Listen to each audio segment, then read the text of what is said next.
Antes de que comencemos con el tema, voy a hablar de lo que tiene que ocurrir debido a las cosas que ocurren en la carrera, ¿no?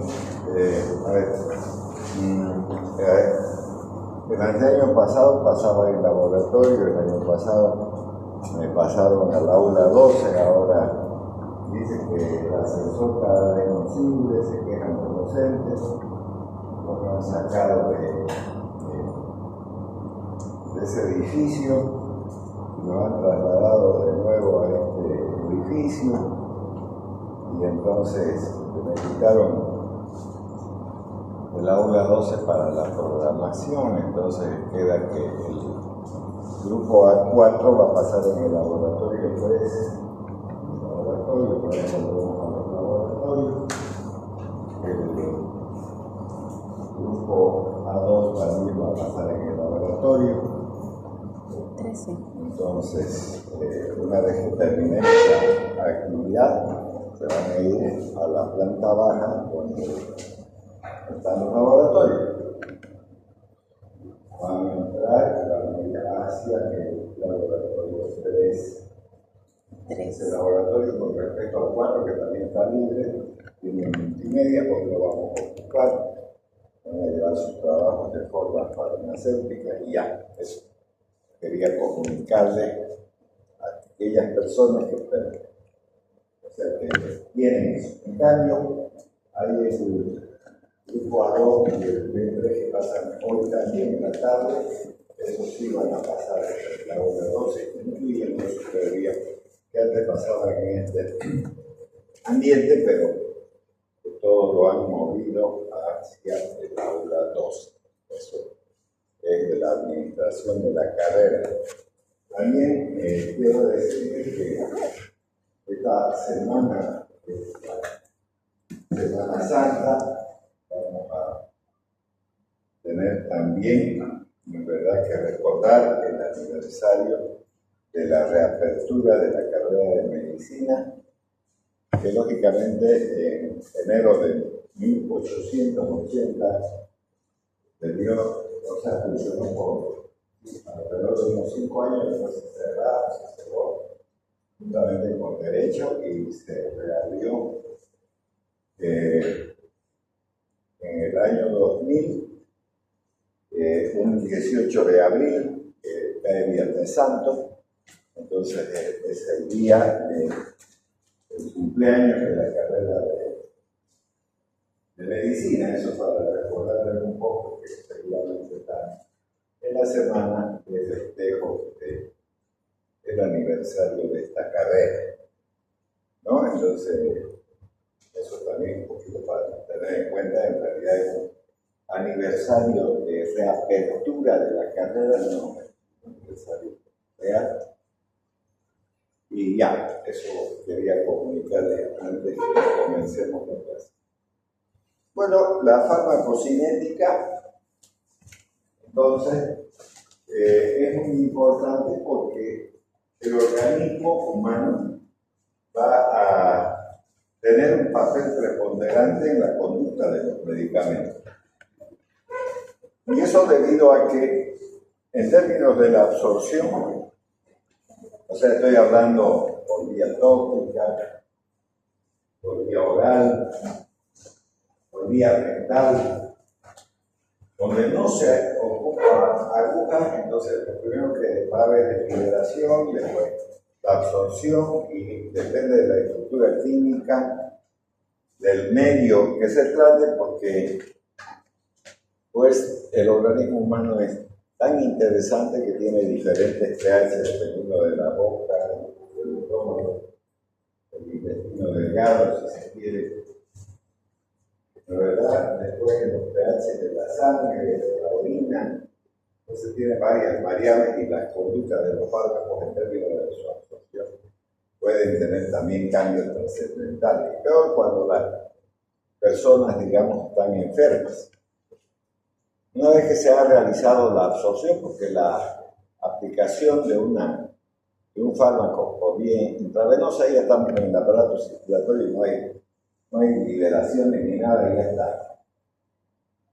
Y una vez que sea absorbido, se tiene que distribuir. También hemos visto el papel que cumplen las proteínas plasmáticas en la distribución, y ya hemos visto que la fracción no ionizada y liposoluble, y además de pequeño tamaño, si es que se refiere a la molécula, van a tener una conducta de distribución también importante por esas razones.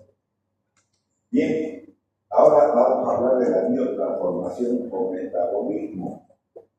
O sea, si usamos el término biotransformación, entonces quiere decir que los fármacos pueden llegar a transformarse. Y vamos a ver dos fases. Una primera fase donde generalmente los procesos oxidativos se llevan a cabo. O sea, hidroxilación, oxidación y reducción de manera general. Y una segunda fase del metabolismo, ¿la verdad? Entonces se llaman metabolismo por conjugación. Los de primera fase pueden tener dos conductas con los fármacos. O pueden, o generalmente los inactivan, pero también en algunos casos pueden ser activados estos fármacos. Entonces es importante tener presente el metabolismo, y ese metabolismo principalmente se lleva a cabo en el hígado. O sea que el laboratorio del organismo es el hígado. Eso quiero que lo tengan en cuenta, porque patologías relacionadas con el hígado pueden ser mortales dependiendo del fármaco que se trate. Es decir, aquellas personas que tienen, por ejemplo, hepatitis, que tienen colestasis intrahepática o que sufre de cánceres hepáticos, la medicación es muy problemática en términos de ese tipo de pacientes. Y como nosotros no vamos a ver a pacientes sanos y no enfermos, entonces habrá que considerar eso. Pero no es el único órgano que lleva a cabo la metabolización, es muy importante llegar. Se puede llevar la metabolización en el plasma sanguíneo, en los riñones, en el sistema nervioso también se puede generar la metabolización. Entonces, de nuevo, para puntualizar, el órgano más importante de la metabolización, sin lugar a dudas, es el hígado. Es decir, la mayor parte de los medicamentos se metabolizan ahí. Entonces, una vez que hemos hecho esa introducción, vamos a empezar con nuestro tema. Ya tenemos una idea de lo que vamos a hablar.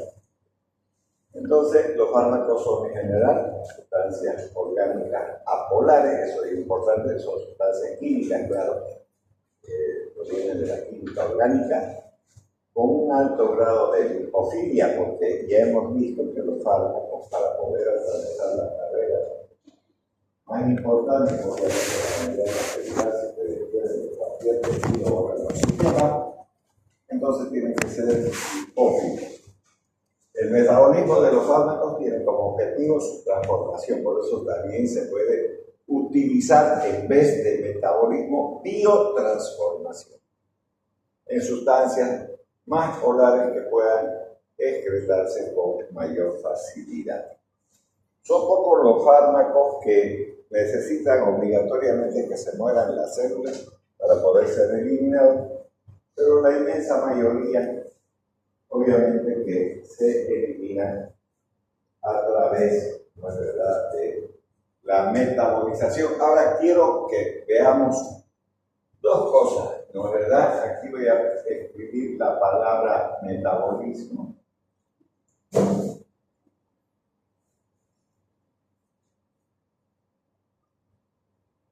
Y aquí voy a escribir la palabra expresión.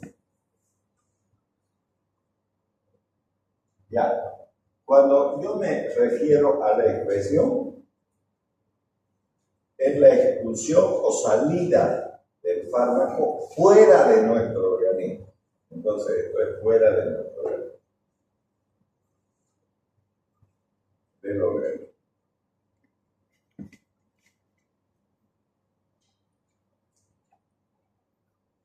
Sin embargo, fíjense ustedes que si el fármaco está fuera de nuestro organismo, obviamente que no va a tener actividad, pues está fuera, pues, ¿no?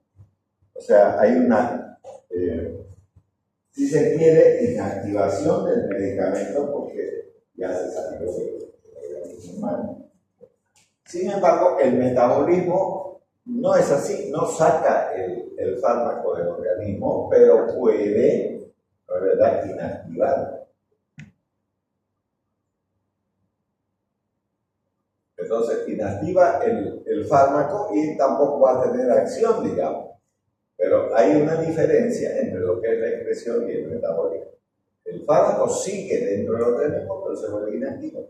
En cambio, la excreción, obligatoriamente, el fármaco está fuera del organismo y tampoco va a tener actividad, digamos, farmacológica. Entonces, eso, para diferenciar un poquito entre lo que queremos aprender sobre el metabolismo o biotransformación de los fármacos. Entonces, las reacciones del metabolismo de los fármacos se clasifican en dos grupos. Esto tiene que tenerlo muy presente porque vamos a ver la importancia que tienen estas reacciones de fase 1 o metabolización de fase 1 y las reacciones de metabolización de fase 2. Y estos procesos son mayoritariamente intracelulares. Eso también hay que tenerlo presente. Ahora, fíjense que no dice, en ningún lugar dice que sean siempre intracelulares. Dice son mayoritariamente, pero no dice que sean siempre. Entonces, cuando empleamos esa palabra mayoritariamente, quiere decir que los fármacos pueden metabolizarse en otros lugares que no sean las células. Por ejemplo, el plasma sanguíneo puede metabolizar los fármacos, ¿no es verdad? Y no es célula, es un líquido, digamos, donde obviamente hay un montón de elementos, incluyendo células como son los glóbulos rojos, los glóbulos blancos y las plaquetas, eso es claro. O sea, esos elementos celulares están inmersos en el plasma, que obviamente su mayor contenido es agua, tiene proteínas, vitaminas, minerales, de todo tipo, electrolitos y demás cuestiones. Entonces, eso, por ejemplo, es un metabolismo no intracelular, sino más bien por el contrario, extracelular. Ya, entonces no siempre se lleva a cabo, por eso se emplea esta palabra aquí mayoritariamente, quiere decir que hay un cierto porcentaje que no se lleva a cabo dentro de las células. No está diciendo que ese término de metabolismo siempre tiene que ser intracelular, no, en ningún lado dice eso. Ya, entonces vamos a ver las reacciones de fase 1, que también se llaman reacciones de funcionalización. ¿Por qué se llaman de funcionalización? Porque, vuelvo a repetir, puede inactivarse, que eso ocurre en la mayor cantidad de fármacos, pero también puede activarse. O sea, un medicamento podemos introducirlo a nuestro organismo y no tiene actividad farmacológica. Pero en el organismo humano, a nivel de la metabolización, ya sea plasmática, hepática, renal, del sistema nervioso, se va a volver un compuesto activo. Entonces, compuestos más reactivos que el fármaco de partida. Y eso donde se lleva a cabo en el retículo endoplasmático. En cambio, la metabolización de fase 2, como norma general, digamos, son reacciones de conjugación. O sea, hay elementos en el organismo con los cuales va a combinarse el fármaco y entonces va a generar reacciones con esa sustancia para que puedan convertirse en elementos más polares y fácilmente excretados. en una buena cantidad de fármacos, primero a veces existen este tipo de reacciones de fase 1 y el producto que han generado de esa metabolización de fase 1 pasan a la fase 2. O sea, podemos tener un medicamento que haga las dos cosas, que use la metabolización de fase 1 y la metabolización de fase 2. Y hay otros que solamente quedan con la fase 1 y hay otros que directamente pueden conjugarse con la fase 2. No hay fase 1. Por ejemplo, si tomamos en cuenta fármacos como las benzodiazepinas, que son ansiolíticos y si se quiere, digamos, de origen sintético, o sea, se generan en el laboratorio,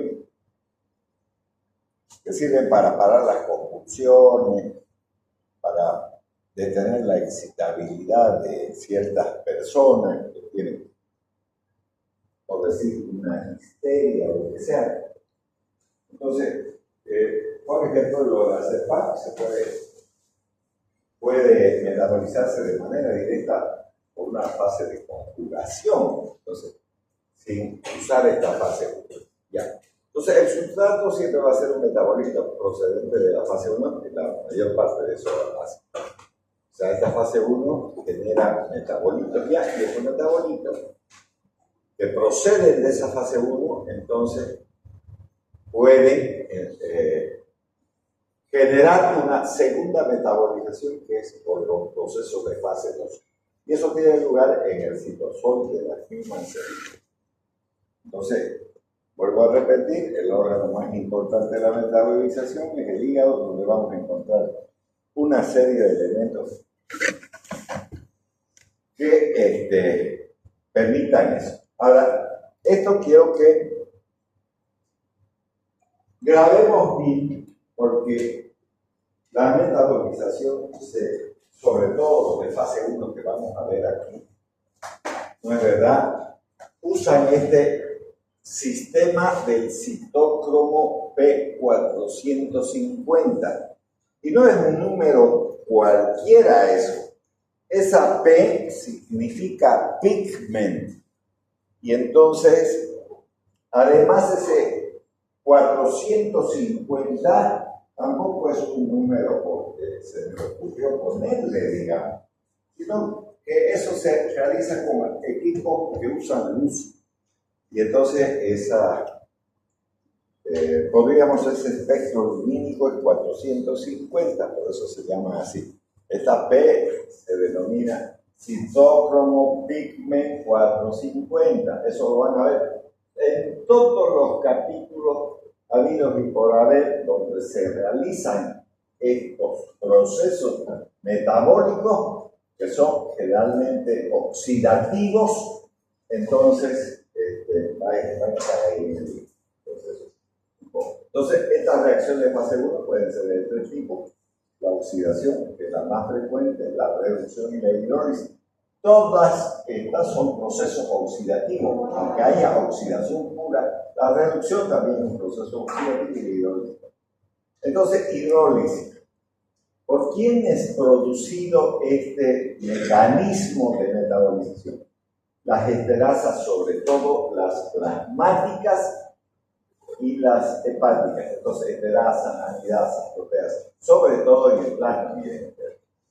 Recuerden que les acabo de decir que el órgano más importante de la metabolización es el hígado, pero también les he dicho que existen otros lugares de la metabolización. En este caso, como ustedes pueden observar, eso ocurre sobre todo en el plasma. Este proceso de hidrólisis no es más que la incorporación de una molécula de agua al fármaco. Eso es. Donde hay más agua, obviamente en el plasma, ¿no? Con respecto a otros lugares. Pero eso no quiere decir que no haya hidrólisis en otras partes. Hay hidrólisis igual en el hígado, pero solo está diciendo que eso sobre todo se lleva a cabo en el plasma. Metabolismo de hormonas, fármacos de estructura peptídica, pueden metabolizarse por ese mecanismo de hidrólisis. Ahora, oxidación y reducción, el sistema de monoaminooxidasas, del citócromo pigment 450 en el estudio endoplásico que utilizo. Y fíjense, aquí ya está demarcando algo, sobre todo a nivel del hígado, porque en el hígado solo existen estas células denominadas hepatocitos. Ya no está hablando de ramas, pero que quede claro, no solamente esos procesos se llevan a cabo en el hígado. Sí sería el órgano más importante, hablando de manera general, pero vamos a ver que también pueden ocurrir en otras partes. Ahora, estos mecanismos de metabolización, de oxidación y reducción pertenecen a una superfamilia de enzimas. Eso se llaman hemoproteínas. ¿Por qué se llaman hemoproteínas? Porque son similares a la hemoglobina, pero que reciben el nombre de citocromos. O sea, tienen hierro en su estructura, lo mismo que la hemoglobina.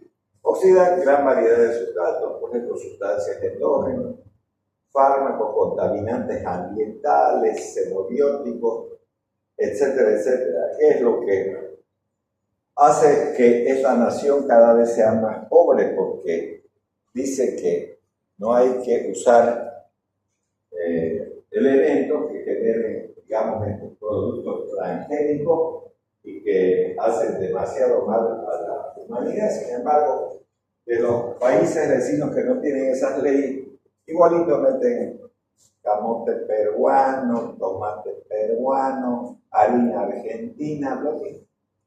Entonces yo no sé para qué detienen el desarrollo del país, igualito por el otro lado se está entrando todo ese tipo de cosas. Entonces, estas enzimas que estamos hablando, por eso se llaman hemoproteínas, porque se parece a la hemoglobina y hemos de sangre, ¿no es cierto? Ya. Entonces, estas enzimas contienen un átomo de hierro, ya sea como férrico o ferroso, en el grupo prostético hemo, pero que reciben a nivel del hígado el nombre de citocromos, pero son similares a lo que existe en la hemoglobina. También vamos a decir que estos mecanismos llevados a cabo por los citócromos depende de la edición que ustedes tengan del libro, por ejemplo, para mencionar uno solo, de Flores, o de Goodman y Hillman, o Katz, o lo que sea. Pueden variar, pueden hablar de 50 familias, 70 familias de citócromos, cada vez están descubriendo más estos elementos que generan metabolización de fármacos y otras sustancias que no lo son. Me interesa que aprendamos y sepamos cuál es la verdad, digamos, si son 50, son 70 por ahí. Nos preguntan, no voy a preguntar eso por la siguiente razón. Porque a mí, desde el punto de vista de la enseñanza de la farmacología, no me interesan los 50, 70, 100 o lo que sea. Solo me interesan 3 familias. La familia 1, la familia 2 y la familia 3. Pueden haber 50, 70, 100, no importa.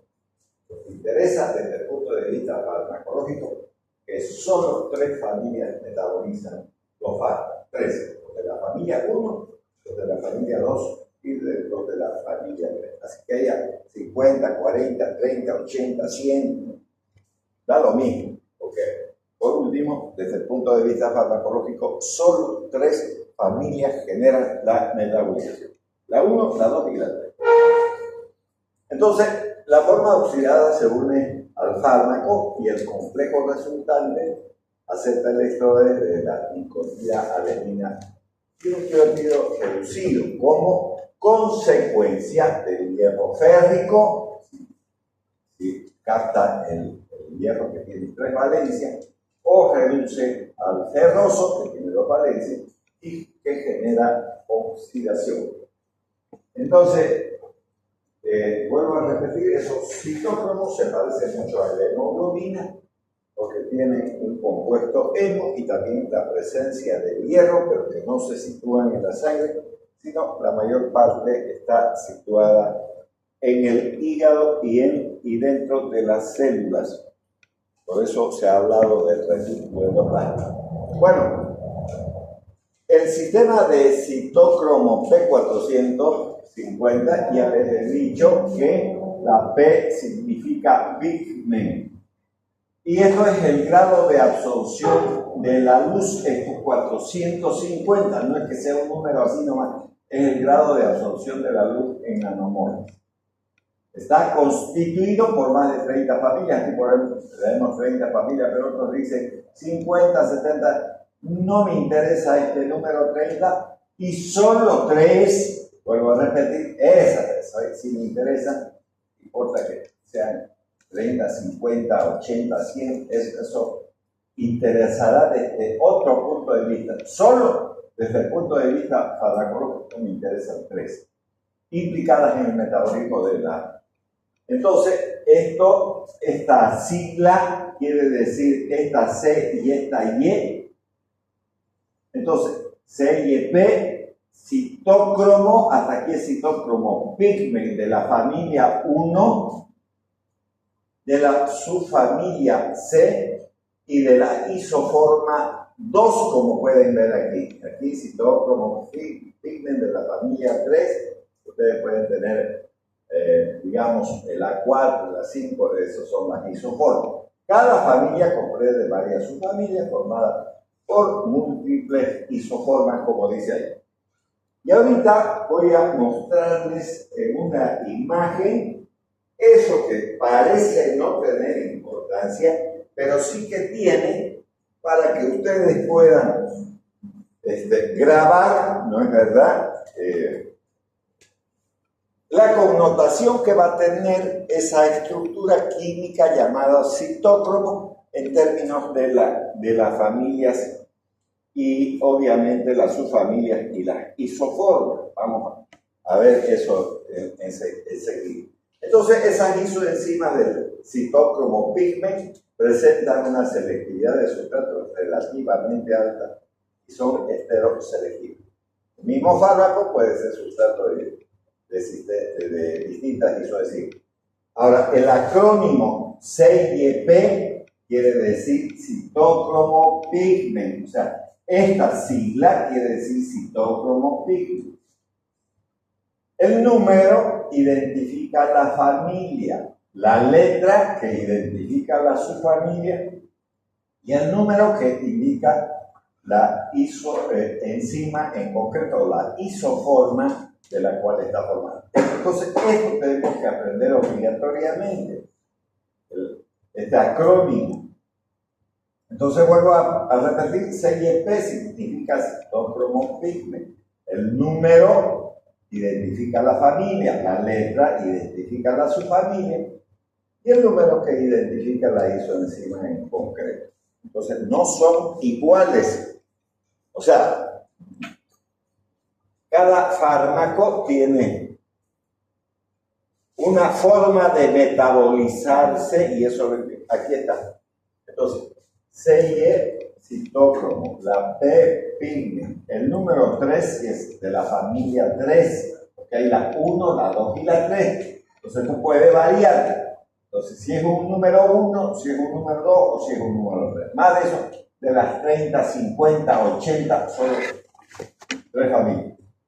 La letra significa la subfamilia y el número 4, por decir en este ejemplo, la isoenzima.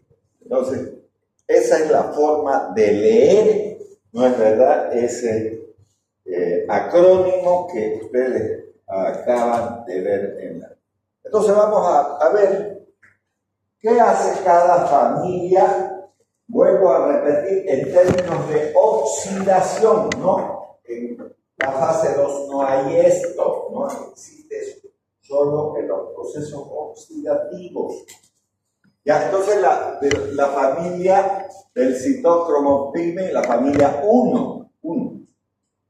¿Qué sustancias se metabolizan a través de estos citócromos de la familia 1? Activación, por ejemplo, de los xenobióticos, o sea, de los elementos externos potencialmente carcinogénicos, como los hidrocarburos policíclicos aromáticos, metabolismo de fármacos como por ejemplo la cafeína, la teofilina, que es un broncodilatador, incluso el paracetamol, que es un aire. Bueno, entonces, ese paracetamol, vamos a verlo, que puede ser metabolizado también por procesos de la fase 2. Recuerden que cuando un fármaco se metaboliza a través de la fase 1 que estamos viendo, puede pasar esos metabolitos a la fase 2. Ahorita estamos viendo fase 2. Ahora, la familia del citocromo pigment, familia 2.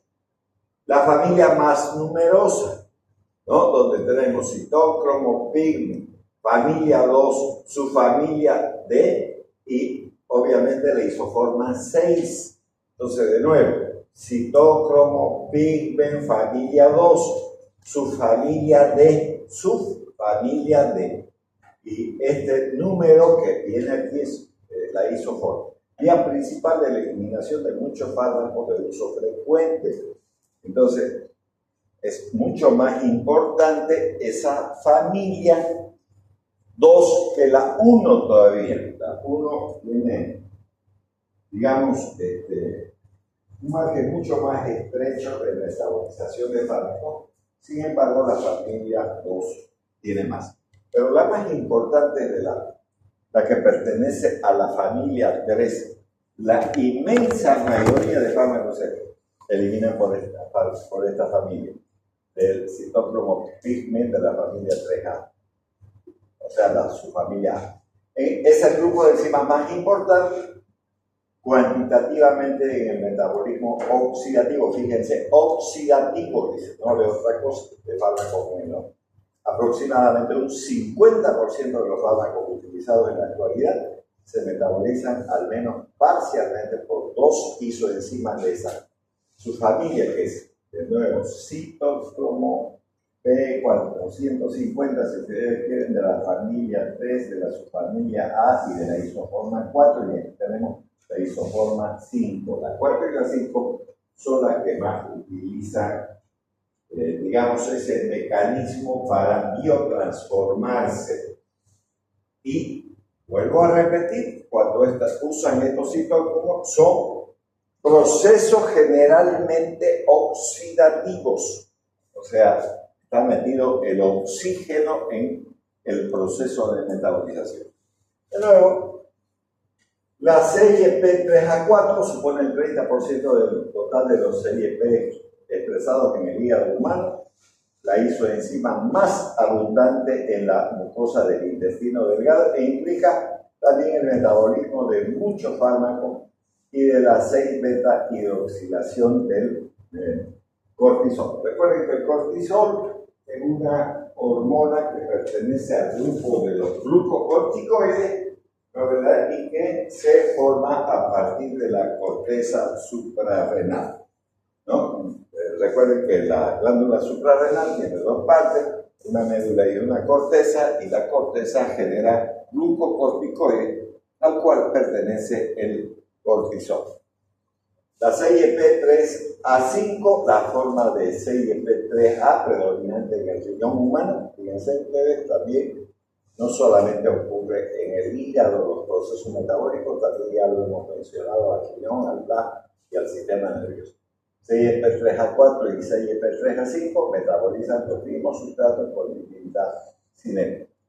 Ahora vamos a ver las reacciones de fase 2. Todas las que hemos visto con anterioridad pertenecen a la fase 1. Oxidación, la verdad, que es el proceso de incorporación del oxígeno, es un proceso de fase 1. Cuando vean el proceso oxidativo, se están refiriendo a los procesos de fase 1. En cambio, cuando tocamos los procesos de biotransformación por fase 2, se llaman procesos de conjugación. Generalmente, estas reacciones de fase 2 llevan a la inactivación total del fármaco, generalmente. No siempre, pero la mayoría sí. En cambio, los de fase 1 pueden activar o inactivar el fármaco.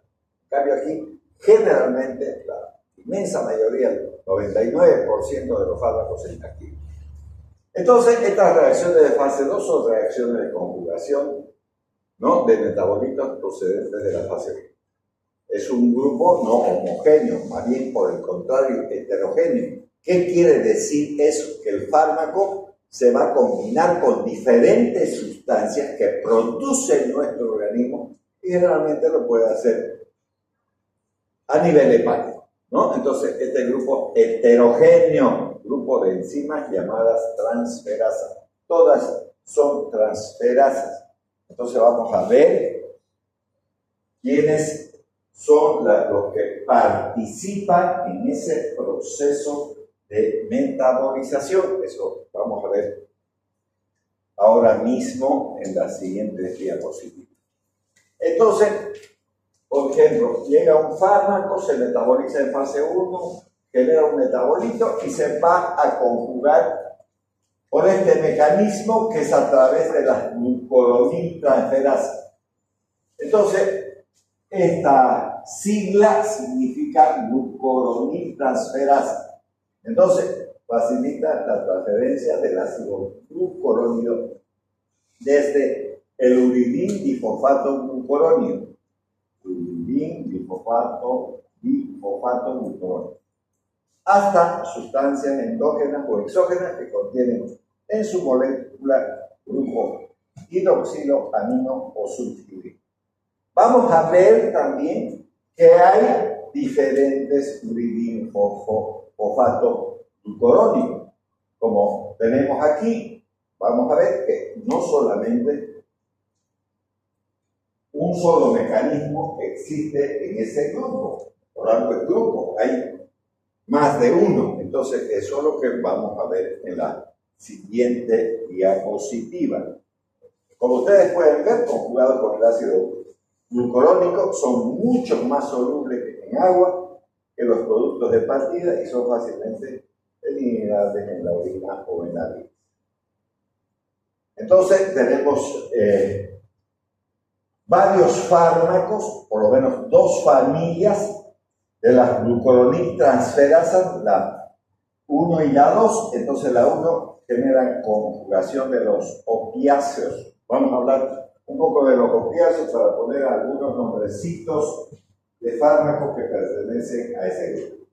Principalmente dos fármacos naturales vamos a mencionar.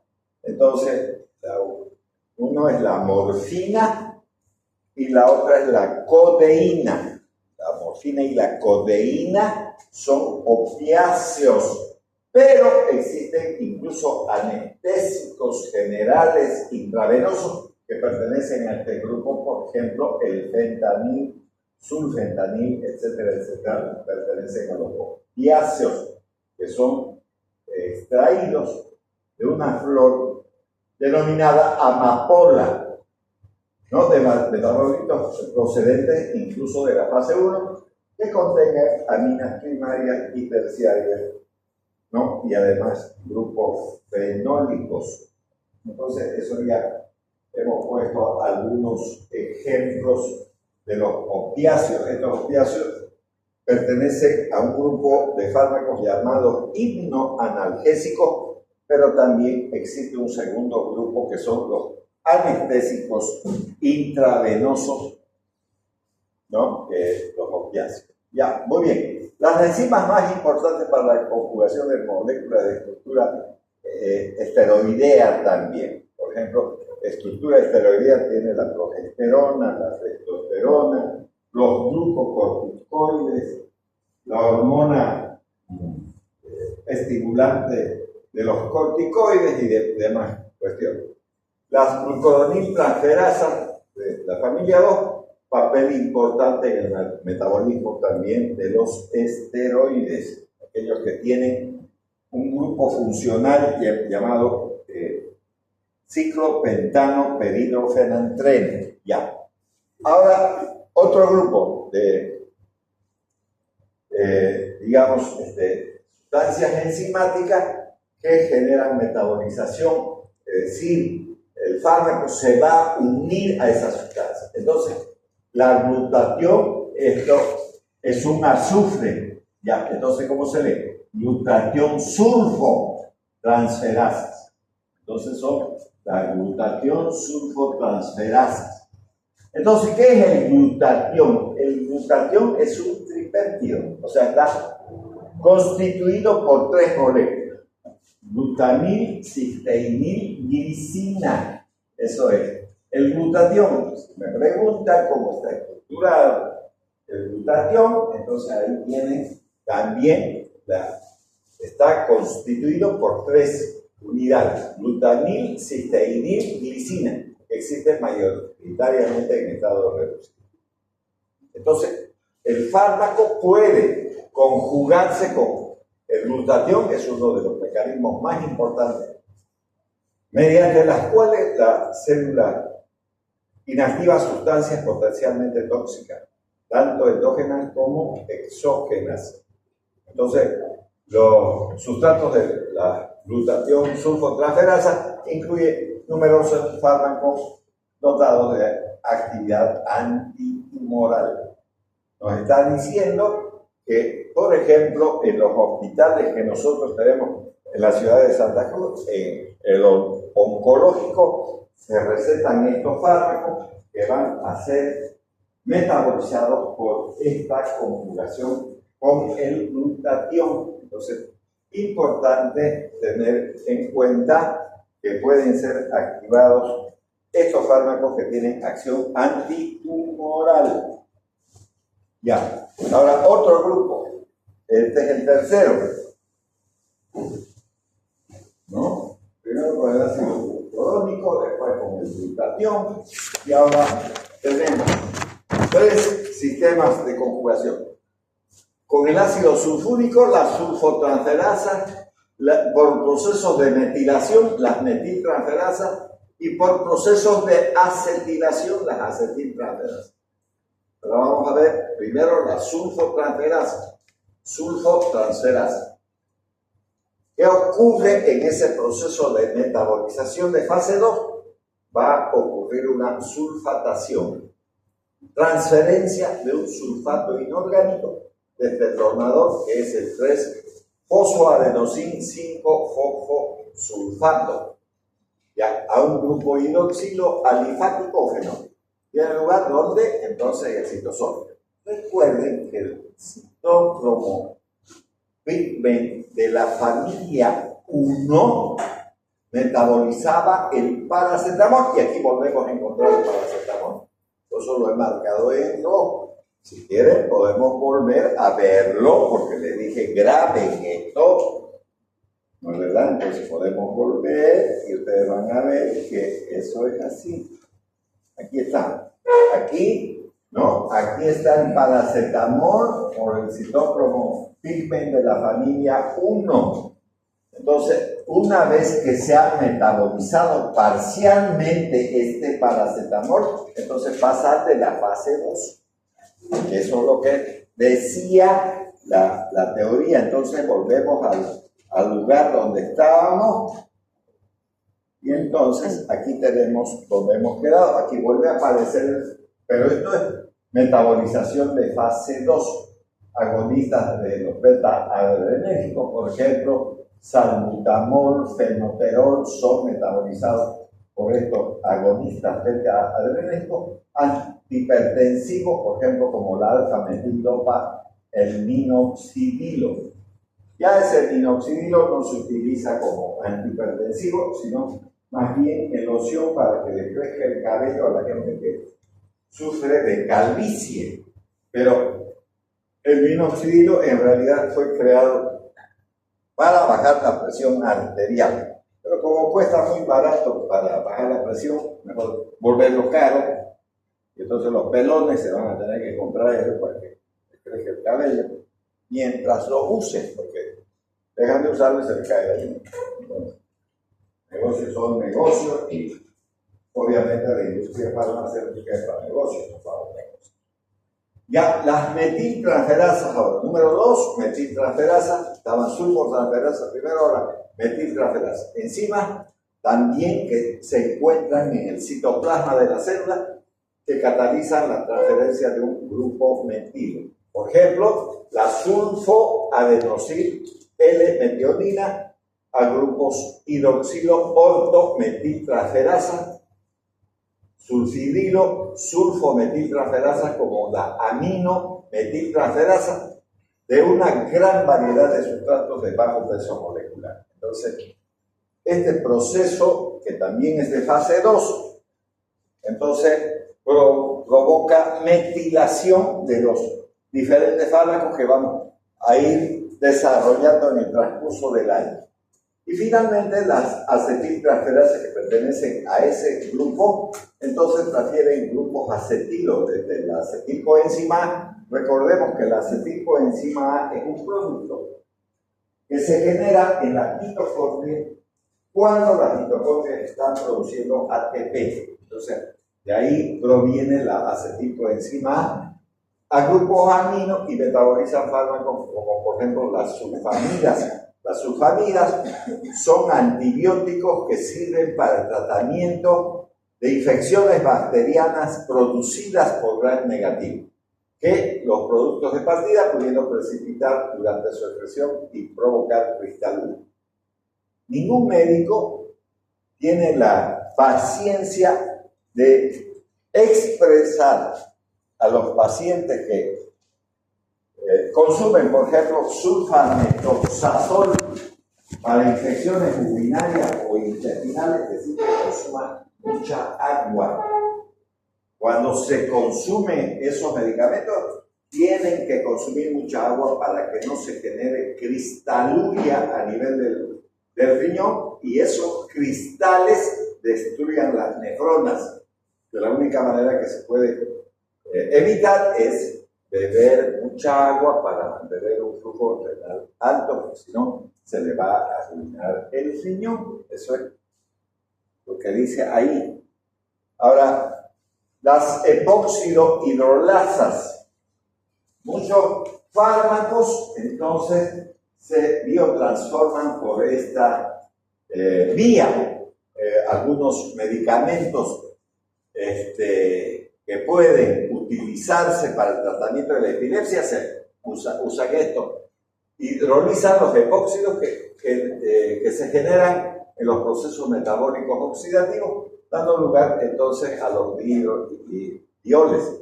Los epóxidos pueden causar daño celular y tienen un alto potencial carcinogenético también. Entonces, siempre hay que estar, ¿por qué es importante esto? Porque esos medicamentos pueden llegar a provocar cánceres en las personas cuando los consumen. Y vuelvo a repetir, vamos a ver en el tema de epilepsia o convulsiones, vamos a ver que hay algunos fármacos que se metabolizan por esta vía y hay que tener presente eso.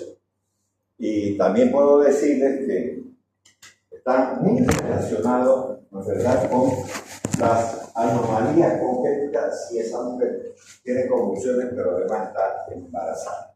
Bueno, metabolización presistémica. Hay medicamentos que se pueden metabolizar en otro lugar que no sea, digamos, el hígado, sí. Entonces esa se llama metabolización presistémica antes de que el fármaco llegue a la circulación. Entonces, algunos fármacos se metabolizan parcialmente antes de llegar a la circulación sistémica, condicionan la biodisponibilidad de los fármacos, se producen en cualquier vía, por cualquier vía de administración, menos por la vía intravenosa. Porque si usted le pone por vía intravenosa, ya está, porque en la circulación ya ha saltado esos pasos. Por ejemplo, podríamos encontrar el caso de la levodopa, que es un fármaco de primera línea para el tratamiento de la enfermedad de Parkinson, que a nivel del intestino puede metabolizarse y transformarse en dopamina por la enzima denominada LAT. Aquí voy a poner esa sigla. La AT. Ya. Entonces, eso, esta enzima va a metabolizar a la levodopa. Esta es una droga de primera línea para el Parkinson.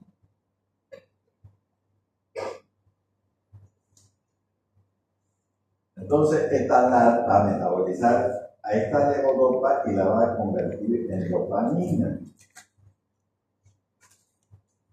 Bueno, entonces, esa dopamina, si es metabolizada antes que llegue al sistema nervioso central, entonces se va a convertir en dopamina y la dopamina no atraviesa la barrera hematoencefálica. Y si no atraviesa la barrera hematoencefálica, entonces no sirve para nada ese fármaco. Para nada. Sin embargo, es una droga de primera línea porque hay que administrar con otros fármacos que evitan la acción de esta. L-aminoácido aromático de carboxilasa, así se llama. L-aminoácido aromático de carboxilasa, eso significa eso. Ya, entonces, esa enzima es muy importante para la metabolización de la levodopa y en el intestino puede ya transformarse en dopamina. La dopamina entra a la circulación y no pasa donde debe de actuar, porque la enfermedad de Parkinson es una degeneración de la sustancia negra, ¿no es verdad?, que pertenece a los ganglios de la base del sistema motor extrapiramidal, así se denomina también, donde hay varios núcleos neurológicos motores, como el núcleo rojo, el putamen, el caudado, etcétera, etcétera. Entonces, es importante tener presente también que no solamente en el hígado se puede llevar a cabo las metabolizaciones, entonces eso es importante que tengamos presente. Ya, metabolización por la flora bacteriana también. O sea, hay personas que tienen en su intestino bacterias medias raras, pero que generan metabolización de los fármacos y a veces cuando el médico da estos medicamentos y no tiene en cuenta ese problema, entonces no funcionan porque la bacteria la metaboliza. Por ejemplo, ese Eubacterium lentum hace eso.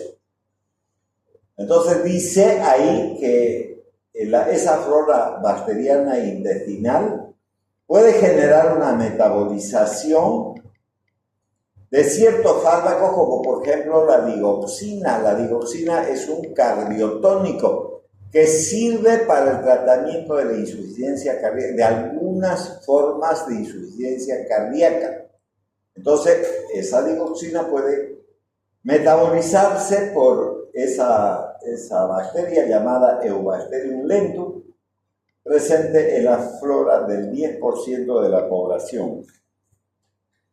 Entonces, si usted quiere resolver el problema de la insuficiencia cardíaca y no hay respuesta cuando esté usando el fármaco digoxina, tiene que estar pensando que ese sujeto puede tener presente en su flora bacteriana el Eubacterium lentum. Entonces, eso hay que hacer un estudio bacteriológico para que identifiquen al germen, entonces usted pueda ajustar la dosis de esa digoxina en especial en ese paciente. Bueno, el metabolismo del epitelio intestinal, ya le he mencionado, el epitelio intestinal puede metabolizar muchos fármacos. Por ejemplo, la insulina no se puede dar por vía oral porque se metaboliza por las enzimas proteolíticas intestinales, lo mismo que ocurre con la levodopa, que es una droga de primera línea, ¿no es verdad?, para el tratamiento de la enfermedad de Parkinson. Entonces, puede haber ya una metabolización en la luz del intestino, y entonces no va a llegar el fármaco a cumplir su objetivo, que es, ¿no es verdad?, detener el problema de la enfermedad de Parkinson. Bueno, muy bien. Ahora, siempre hay que tener en cuenta el efecto del primer paso hepático. Se llama efecto del primer paso porque el fármaco en cuestión, el que usted está dando, puede metabolizarse en gran proporción en el hígado, puede absorberse muy bien en el intestino, entra por los capilares, digamos, intestinales, y como hay una vascularización venosa que forma parte constitutiva del sistema porta, la sangre entra al hígado por ese sistema porta y entonces se puede arruinar el fármaco de manera gravitante y no servir de nada. Entonces los fármacos absorbidos en el intestino llegan al hígado a través de la vena porta antes de acceder a la circulación sistémica, porque de la porta pasa a la cava inferior y de la cava inferior ya por la aurícula primero derecha y luego el ventrículo llega a la circulación sistémica. Por ejemplo, el verapamilo, que es el verapamilo, para que sepamos, es un antagonista del calcio o bloqueante de los canales de calcio y sirve para la hipertensión arterial y algunos casos de arritmias cardíacas. Para eso se ocupa el verapamilo. Entonces sufre un elevado efecto del primer paso, o sea, se metaboliza. ¿Sí? Su absorción es del 90%, pero llega solo a la circulación sistémica el 10%. Por vía sublingual o por vía rectal no existe, o sea, por esta vía sublingual o por vía rectal, no existe el fenómeno del primer paso. Pero si lo hace por vía oral, sí, porque, vuelvo a repetir, el intestino delgado, de donde se va a absorber, puede haber una buena absorción, pero existe una vena llamada mesentérica superior, y esa mesentérica superior drena la sangre, ¿no es verdad?, al sistema porta, y el sistema porta mete al hígado, y el hígado lo metaboliza y lo inactiva al fármaco. Este es el ejemplo del verapamilo. Es un bloqueante de los canales de calcio y que puede servir para la hipertensión arterial como también para las arritmias cardíacas. Bueno, muy bien. Con eso hemos terminado metabolización. Entonces, resumiendo, existen dos fases de metabolización. La fase 1, que son procesos oxidativos, ¿no es verdad? Y la fase 2, que son procesos de conjugación. Entonces, generalmente, los procesos oxidativos pueden activar o inactivar al fármaco, mientras que los de conjugación, generalmente, no siempre, ¿no? Inactivan a los fármacos. Eso es bueno tenerlo presente porque no siempre existe inactivación farmacológica por los procesos metabólicos. Si fuera así, fuese mucho más sencillo. Y siempre tengan en cuenta que el órgano más importante de la metabolización es el hígado, y los enfermos hepáticos, los que tienen hepatitis, cáncer de colestasis hepáticas y demás cuestiones, pueden verse afectados en la metabolización. Muy bien, entonces eso es metabolización. Ahora vamos a hablar sobre excreción. También lo vamos a hacer de manera resumida, y el órgano de la excreción por excelencia, sin lugar a dudas, es el riñón. Pero no es el único órgano que elimina fármacos. Podemos eliminar fármacos por las lágrimas, por la sudoración. Podemos eliminar fármacos por las heces fecales. Y en el caso de las mujeres, hay que ver esa diferencia.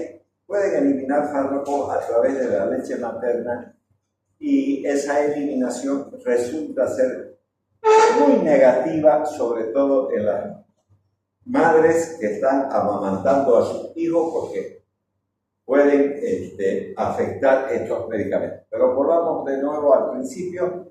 Así como hemos hablado que el hígado es el principal órgano de la metabolización, pero no es el único, así también vamos a decir que el riñón es el órgano más importante de la eliminación. Recordemos que el riñón tiene dos partes importantes.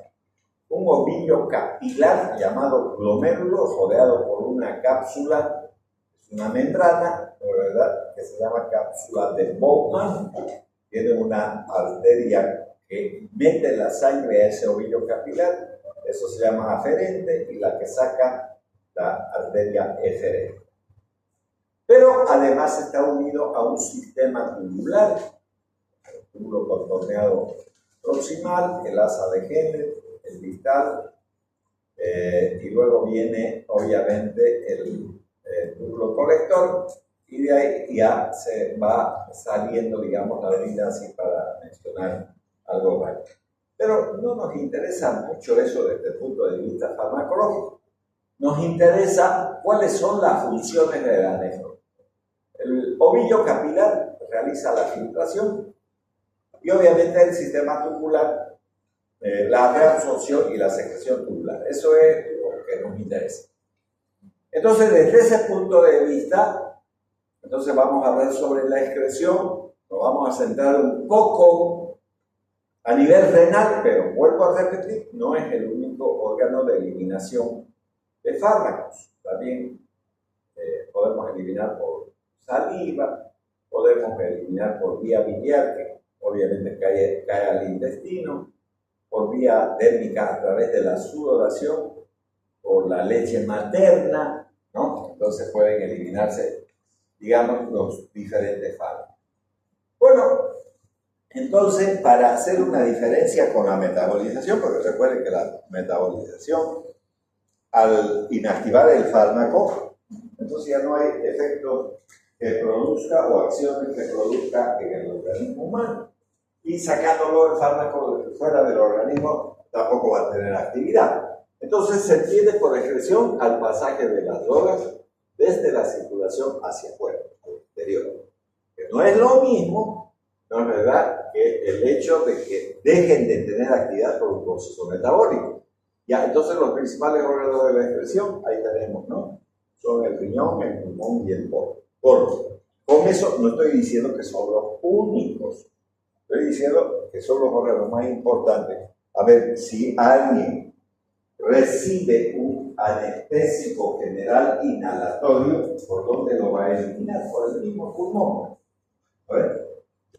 Entonces, sin embargo, la inmensa mayoría de los medicamentos que son administrados por vía oral o intravenoso, la inmensa mayoría, entonces son eliminados por vía renal, pero no quiere decir que eso sea lo. Entonces, excreción se denomina excreción de fármacos a la salida de estos y obviamente sus metabolitos, porque no solamente los fármacos activos, desde el sistema circulatorio al exterior del órgano. Entonces, principales vías de excreción, el riñón, el pulmón, el sistema hepatobiliar. Vías de menor cuantía pueden ser las glándulas salivales, el estómago, el intestino, el colon, las glándulas sudoríparas, las mamas, las glándulas lacrimales, el pelo y la piel. Entonces, vean ustedes que no solamente el riñón cumple esa función, pero vuelvo a repetir, es el principal órgano de la eliminación de la inmensa mayoría de los fármacos administrados sobre todo por vía oral. Sin embargo, el pulmón juega un papel preponderante en la eliminación de fármacos como los fármacos anestésicos generales inhalatorios. Y entonces aquí tenemos nuestra principal actriz, que es la nefrona. La nefrona es la unidad funcional renal. Y está, como aquí tiene el nombre de todo esto, que es la nefrona, pero ella está constituida por un ovillo capilar, que es el glomérulo, y y un sistema tubular para poder, digamos, cumplir sus funciones. Y entonces, en el glomérulo, donde tenemos ese ovillo capilar rodeado por una cápsula que se llama cápsula de Bowman, ahí ustedes tienen, aquí dice cápsula de Bowman, está la filtración. Entonces, por procesos de filtración, muchos medicamentos, así como también sus metabolitos, pueden ser excretados por filtración. Después vamos a hablar de algunos ejemplos que, administrándose, ya sea por vía oral o por vía intravenosa, pueden utilizar, ¿no? De manera combinada, no solamente la eliminación por filtración, sino también por estos dos procesos que se lleva a cabo de este sistema tubular, donde tenemos secreción y la reabsorción, ¿no? Que son los otros dos. Entonces, filtración, secreción y reabsorción vendrían a ser los principales mecanismos funcionales de esa unidad denominada nefrona. Bueno, muy bien. Vamos a suponer que una persona tome penicilina, porque hay una penicilina oral, una sola, la fenoximetilpenicilina, así se llama. Entonces se puede, digamos, tomar por vía oral. O ya sea por vía intravenosa, como la penicilina sódica, para mencionar una, o por vía intramuscular, que puede ser ella misma. Entonces, solo el 10% de la penicilina se elimina por vía del glomérulo y el 90% se realiza por secreción tubular. Fíjense ustedes, qué interesante el medicamento denominado penicilina, que por filtración se puede eliminar solo el 10%, no más de eso. En cambio, por secreción tubular se genera el 90% de la eliminación de la penicilina. ¿Eh? Un hecho muy importante. Entonces vamos a hablar de la excreción renal. El mecanismo de excreción renal consiste entonces en filtración glomerular. Eso se lleva a cabo en el glomérulo, porque es un ovillo capilar. Y entonces sustancias de bajo peso molecular. Luego tenemos reabsorción tubular. Por ejemplo, ¿cuáles se reabsorben? Esto también es importante tener eso. Voy a contar una pequeña historia para que ustedes vean lo importante que es. Una persona que padezca de epilepsia, y mucho más aún si es mujer, prácticamente está condenada a tratar de no ser madre nunca, porque la inmensa mayoría de los fármacos que sirven para detener las convulsiones por epilepsia, porque una cosa es síndrome convulsivo y otra cosa es epilepsia.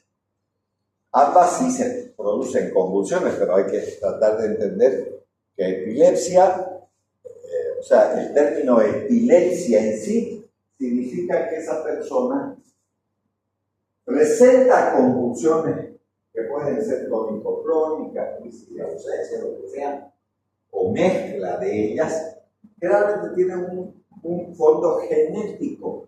Sin embargo, las convulsiones no es así, porque puede haber convulsiones por fiebre. A los niños, por ejemplo, les da convulsión frecuencia.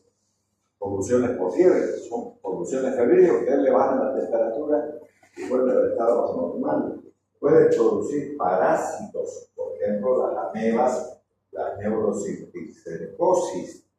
Por ejemplo, medicamentos como el pentilentretrazol pueden provocar convulsiones.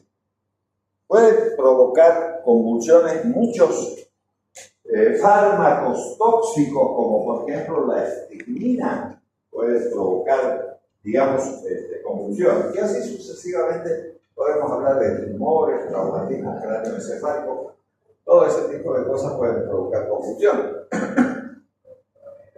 Entonces, hay un medicamento que se llama fenobarbital.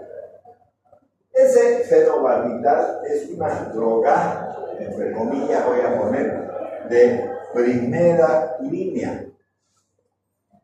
Hoy en día se usa el levetiracetam para tratar las convulsiones, pero es muy caro. Entonces, difícil poder utilizar ese tipo de fármaco en gente de escasos recursos. Una cápsula de esas debe costar alrededor de unos 15 a 20 bolivianos. Una cápsula. Ya se debe tomar de por vida. Entonces, tendría que tener mucho dinero para poder mantener. En cambio, el fenobarbital es baratito, digamos, 2 pesos, 3 pesos ya. Entonces puede hacer eso. Pero ese fenobarbital de una persona joven, si es que llega a entender la magnitud de su problema, entonces puede tomar la decisión de terminar con su vida. Porque si se tratase de una mujer, entonces nadie quisiera casarse con ella. Por lo menos yo no me casaría. Por mucho que esté enamorado, digo que se vaya a venir por el amor, pero yo no me voy a casar con ella. Ni llorando. Que sea una buena persona, porque si yo me pongo a tener hijos, van a nacer igual que ella. Si va a seguir tomando medicamentos, puede salirme con anencefalia, espina bífida, lo que sea. Eso yo no quiero tener. Y prefiero decirle a Dios, ¿qué va a ocurrir con esa dama? Entonces, como tiene muchos de esos fármacos porque toma diariamente, no se va a querer matarse, porque va a decir, ¿para qué sirve en esta vida? Le viene depresión y se toma el mundo. Si la encuentran, la van a llevar al hospital, y entonces aquí viene nuestro problema de la reabsorción tubular. La orina tiene una variable en términos de pH, eso no se vayan a olvidar, porque los pH tienen que ver, si no, y tienen que ver hasta para salvarla. Aquí voy a hablar para salvarla, no para envenenarla. Porque independientemente de que tenga epilepsia, es un ser humano y tiene derecho a la vida y la puede llevar al hospital. Entonces, el fenobarbital es un ácido extraído de la urea, es un ácido ureico. Entonces, o sea, con eso le estoy diciendo que es un fármaco de origen sintético. Y el fenobarbital, claro, es un buen fármaco para detener las convulsiones y económico, además. Entonces, se toma todo un frasco y yo quiero eliminarlo. En un medio ácido, como es ácido, el producto proviene del ácido barbitúrico, del ácido ureico, perdón, de la urea viene, pero es un ácido, en un medio ácido se va a encontrar en una forma no ionizada, que el riñón se va a reabsorber. Pero en este caso, como está intoxicada, no me conviene que se reabsorba, porque al reabsorberse va a volver a la circulación y va a seguir con el problema de la intoxicación y se va a morir. ¿Qué voy a hacer entonces? Pongo un suero, le pongo bicarbonato de sodio al suero y alcalinizo la orina. Si la vuelvo alcalina a la orina, ya ese fármaco no va a encontrarse bajo su forma no ionizada, sino más bien sobre su forma ionizada. Y la forma ionizada entonces no se va a reabsorber y puedo hacer que se elimine más rápido y lo salvé. Para eso estoy aprendiendo esto, no porque uno quiera jorobarse, sino que sirve también en las emergencias. Ustedes van a trabajar en emergencias, sino cómo van a resolver los problemas. Entonces, eso es así. Entonces, aquí vamos a tener eso, ¿no ves?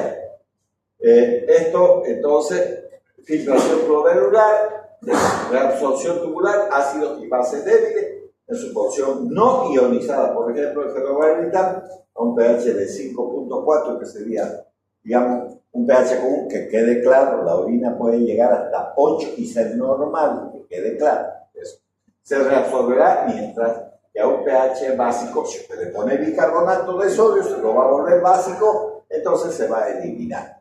Y entonces podemos utilizar ese mecanismo para salvarle la vida a un paciente que tenga ese problema de intoxicación.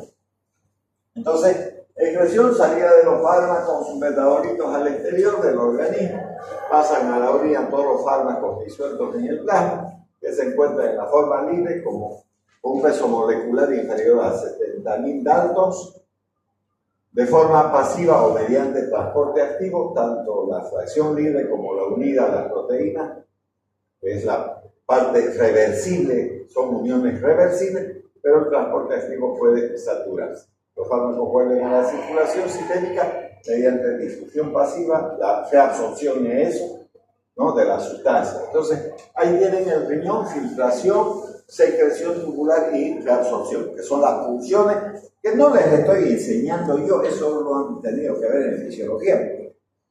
Función normal del organismo, eso es lo que hace, digamos, la unidad funcional llamada nefrón.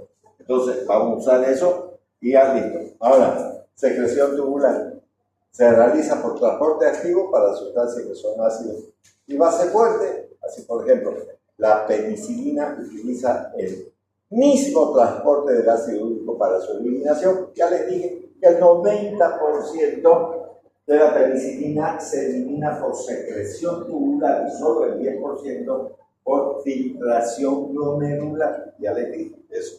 Entonces, eso para que tengan en cuenta, digamos, en términos de sus pacientes, que van a atender enfermos, no sanos, y todo enfermo primero tiene que ser evaluado. Su hígado y su riñón. Esos dos elementos son básicos. Obviamente que un buen médico tiene que revisar todo, pero no se les puede olvidar el hígado y el riñón. Porque ahí va, si le van a meter fármacos, ¿dónde se metabolizan? En el hígado. ¿Por dónde se eliminan? Por el riñón. Todos no, obviamente que no, pero la inmensa mayoría sí. Entonces, enfermos hepáticos y renales son los peores, digamos. Ahí de nuevo tenemos, ¿no?, el riñón, que está en la unidad funcional llamado nefrona, hay filtración glomerular, secreción tubular y reabsorción, ¿no? Entonces, eso ya hemos mencionado, pero es para ir recordando también eso. La velocidad, esto no es una realidad, es para que tengamos en cuenta un poco ciertos parámetros. Si me dicen todas las drogas se eliminan así, no. Es solamente un parámetro. Por ejemplo, si se usa el proceso de filtración, tardará la droga en eliminarse unos 70 minutos aproximadamente. Si lo hace por secreción, 7 minutos. Y en cambio, si lo hace por filtración y reabsorción, puede tardar 7 días. Si se fijan, ¿cuál es el número común aquí? El 777. Lo que cambia es 70 minutos, 7 minutos y 7 días. Pero es un parámetro nomás. Si la pregunta viene y me dice, ¿todos los fármacos van a hacer este tiempo van a tardar? No. Eso la vuelvo a repetir, un parámetro medio, para que tengamos una idea, ¿no?, de cuánto tiempo va a tardar en eliminarse. Y vuelvo a repetir, hay eliminaciones que pueden ser, pues, por vía renal, también por saliva, por lo que sea, de manera mixta, ¿no? Entonces, eliminación por vía pulmonar, eso nos importa, sobre todo en los fármacos que se utilizan por la vía inhalatoria. Ese es el caso de los anestésicos generales inhalatorios y muchos fármacos que se pueden utilizar en patologías como, por ejemplo, el asma bronquial. Entonces, los gases y sustancias volátiles como los anestésicos generales, el alcohol también, cuando alguien bebe alcohol, entonces tiene un tufo a alcohol, la verdad, porque sale por el pulmón, el alcanfor también, es la vía de eliminación más rápida, mucho más rápida que la renal. Entonces, sirve para administrar fármacos, así como para eliminarlos por vía respiratoria. Cuando alguien se pone a beber alcohol, entonces le sale un aliento luego a alcohol por la vía respiratoria, porque es fácil de eliminar. Ya, excreción por el tubo digestivo, las drogas que pueden eliminarse por esta vía, ¿no? Con la saliva, el jugo gástrico, la bilis y el colon, para finalmente salir junto con las heces fecales. Con la saliva se excretan sobre todo los fármacos de metales pesados, por ejemplo, el metronidazol, o la bilis, los bioturos, bromuros, alcaloides, ácidos y bases orgánicas débiles y fuertes se pueden también eliminar por vía biliar. Hay fármacos que incluso cuando se están eliminando por esa vía biliar, llegan a la segunda porción del intestino delgado y vuelven a reabsorberse. Entonces, eso se llama ciclo enterohepático. Eso puede ocurrir también con algunos fármacos. Ya, la excreción salival, su importancia radica en detectar la presencia de un fármaco en el organismo, las concentraciones del mismo en la saliva, ¿no? Es similar a la fracción libre del plasma, factores que pueden alterar, digamos, el paso del fármaco a través de la saliva, por ejemplo, el pH de la saliva. Hemos hablado tanto en la absorción, sobre todo, por ejemplo, cuando existen los masticacoca, ¿no? Se puede absorber, pero también se pueden eliminar. Incluso cualquier antibiótico, uno puede tener ese sabor al medicamento luego de algunas horas porque se está eliminando a través de la saliva. También importa el flujo sanguíneo a nivel de la glándula salival y obviamente el transporte activo que puede llevarse a cabo en ese lugar. Ya, por la glándula mamaria también es importante porque puede pasar ese medicamento, ¿no es verdad?, y llegar hacia el hígado. Entonces vamos a terminar con esta diapositiva, aunque hay más, pero nos toca irnos al laboratorio. La leche es ligeramente ácida, tiene 6.7, por lo que pasarán a la leche todos los compuestos básicos de alcaloides, la morfina, la quinina, la nicotina. Las mujeres fumadoras, por ejemplo, pueden, digamos, eliminar por esa vía. También se excretan sustancias no electrolíticas, por ejemplo, alcohol, cloruro y bromuro. Bueno, vamos a quedar en esta diapositiva, nos falta todavía algunas más y nos vamos a ir al laboratorio porque está largo ese problema. Bueno.